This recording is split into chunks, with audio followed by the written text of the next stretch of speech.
Good morning again. Coffee chat, friends. Steve here with a little update on our last coffee chat we had a few days ago. Our topic was action, and it was interesting actually because there were fewer people at this coffee chat than there has been probably in over a year. And at first I thought it was because we had a film crew coming in from CTV News to film what was going on because we've, I guess, attracted a certain amount of notoriety here in the city. They wanted to see what we were doing. At first I thought the reason why there was few people there was because many people don't want to be on film, and which was evidenced by the fact that quite a number of people, even who came to the event, sat in a section which wouldn't be filmed. But then I began to think that our topic, which was action, is not so much verbally expressed as reprehensible to many of us at times in life, but is evidenced by our inaction or our results in life, which are often not what we want. My point being that many of us, at many times in our lives, will like to talk about a lot of things, but not do them. And the old saying, we'll be known by our actions, not by what we say, is, I think, really expressive in that. So perhaps the topic itself was not very interesting to many, and therefore the low showing. Nevertheless, there's always a benefit to a low showing because then there's a greater opportunity to discuss these sort of things. We did the usual. We went around the room and people gave comments on action. I'll just relay some of those that jumped out at me, and then I'll give a few words as to what I thought about it and let you know of any upcoming events too. We started off, the first guy said that action is part of a creative process, but it's near the end of a creative process. In other words, there's the lead up to the action, right? It kind of makes sense. Somebody else said that action must come from somewhere deep to be meaningful. Somebody else said that the use of reason in our active process is really valuable. Somebody else said planning and thought is important to proceed. And then, of course, the acceptance of the consequences of our actions is important. Another one said, we make it in life with our actions. So I think we talked about testimony before, and testimony has to do with the results. What's our testimony? There was mention of what it is that motivates us, and that, depending on the motivation, depends on the actions or results in the actions we take. Somebody talked about how for a lot of her life she was doing this little bit of this and that without a goal, and her point was that a goal is important in order to have action to be effective, and now she's working on that, about being more directed in her actions. Another comment was to begin whatever we're going for with intent. So it's like beginning with something in mind, like a goal in mind, and the end in mind, and then after that establish the steps. And along the line with that, somebody else said that don't worry about how to do something first. It's what the end game is going to be, and then from that we can develop the action steps. Somebody else mentioned how important emotion is in our actions, to be aware of our emotions and so on. We also had, that was our introductory session. We also had discussion, and I didn't take a lot of things down. There was something about accountability. There was a lot of talk about fear, actually, and how that holds us back from action. And limiting beliefs. There was mention of persistence, because even if we don't have it all right, if we persist, then actions can be effective. There was talk about how being active in life is healthy for us, both in our physical and our mental life. what others say to us holds us back, and that's kind of based on the whole fear thing and acceptance and what have you, and being able to overcome that sort of thing. Also, I had a couple of words too, which I just wanted to relay in here. Make a few points anyway. Action, I thought, was very well spelled out by an old saying, which I'm not sure where it comes from, but it goes like this: action is where the rubber meets the road, and that's very symbolic of a tire rolling around. All of the upper part of the tire, the sides of the tire and so on, isn't really doing that. It's preparing for action. It's only when it meets the road that it creates action.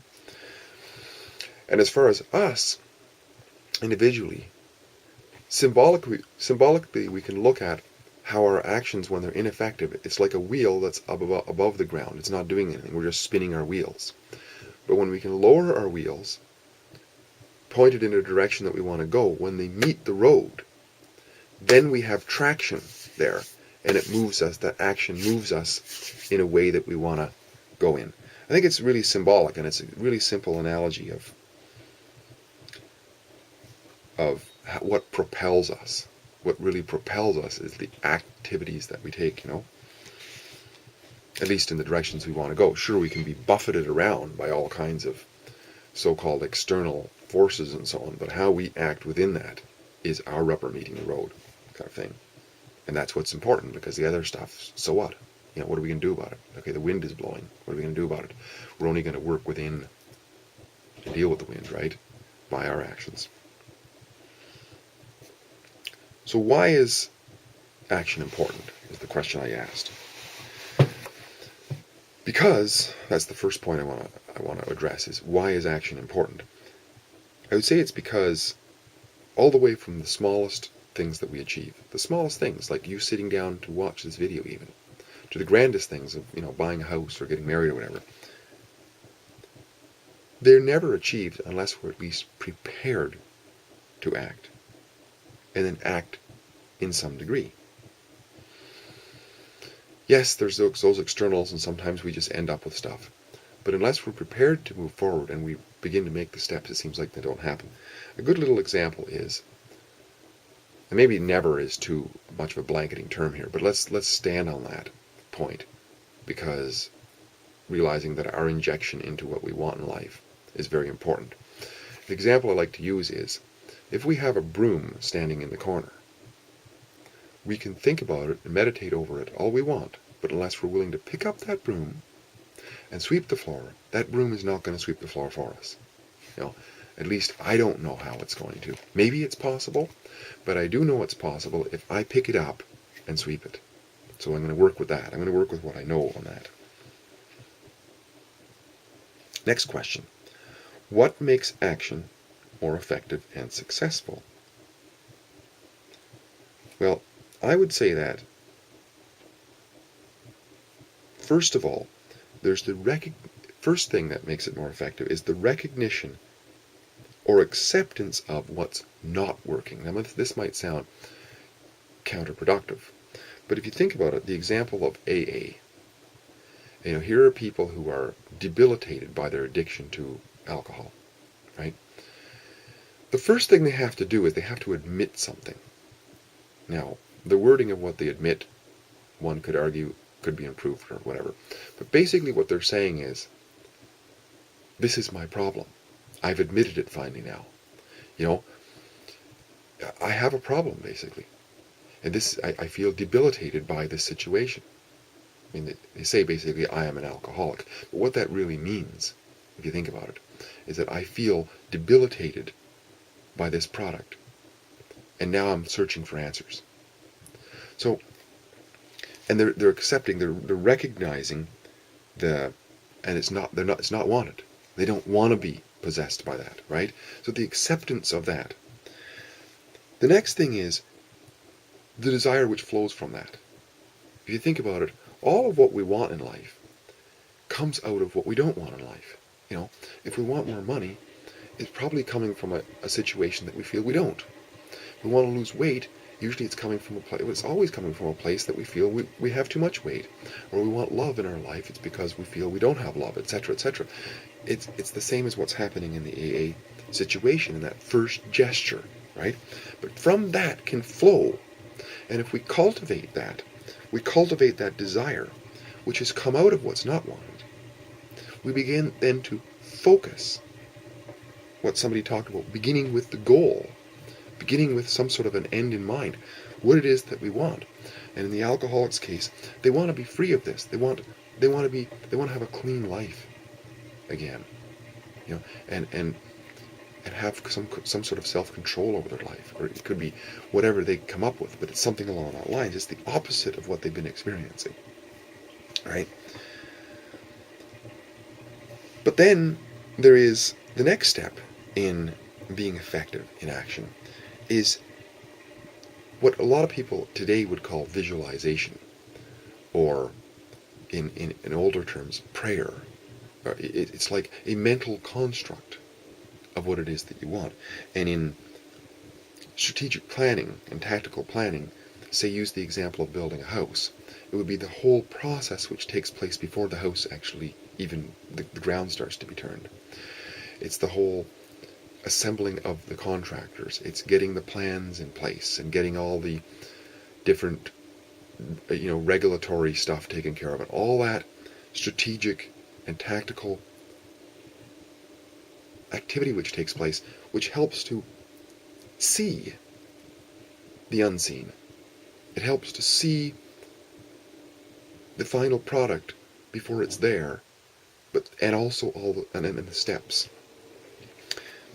That can be called visualization. It can be called planning, and strategic and tactical. It's a mental construct. Sometimes it's actually, mental turns into on paper diagrams, etc. But it is a mental construct of what it is that's wanted. And it is action, but it is like a mental action mostly. But if you can see it, though, this is what dreams are made of, up to here often. Sometimes not that clear. But a dream is backed up by a desire, and then a vision, and an emotional part of it, the feeling of it, and so on, which somebody talked about earlier, the importance of the feelings, emotions in the active process.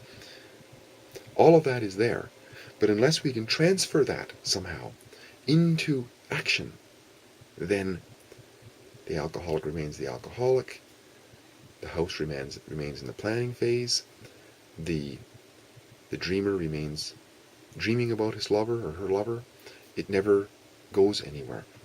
So how does that dreaming stage, or that mental development stage, turn into action and then results?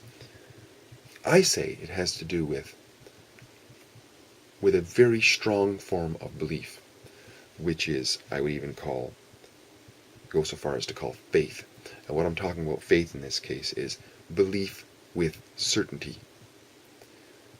Now, if we have this idea of what we want, and we absolutely believe that it's possible, that elicits the will to act, I think. Now, I could be wrong on this, but somebody might want to chime in and correct me on this, but that's what I've noticed in my life, from the smallest things to the biggest things. If I actually believe in the possibility strong enough, it's almost like I call it faith because I think it's a stronger term than just belief. There's a certainty element to it. And therefore, when we feel uncertain, a lot of times we hesitate. And of course, fear is greatly associated with uncertainty. When there's uncertainty, there's fear, and that'll creep in. And that was talked a lot about too in our discussion about how fear debilitates our actions. How do we get this faith? I think, use examples of AA again. All right? Before somebody joins an AA group, they might feel the pain of where they're at. And from that, you may even feel the desire building up to have a different life. They may even go into a situation of being able to visualize it, see their old friends and feel, being able to mingle as normal as they can see, and to have love or whatever it is that they want. They may be able to see that in their mental constructs, but they don't believe they can do it somehow. But when they join an organization where there's a support network, where there's people who are trying to live cleanly, where they can see that people have done it, where they can take little action, small or even beginning action steps, and they see that those little results in their life, it begins to build this belief somehow that it's possible. Take the other example of building a house. Well, if there was no steps taken in the planning stage, and it was just like, okay, well, let's start digging a hole here and build a house, there wouldn't be a lot of belief there, or faith that it's possible. But imagine that step by step things come into place.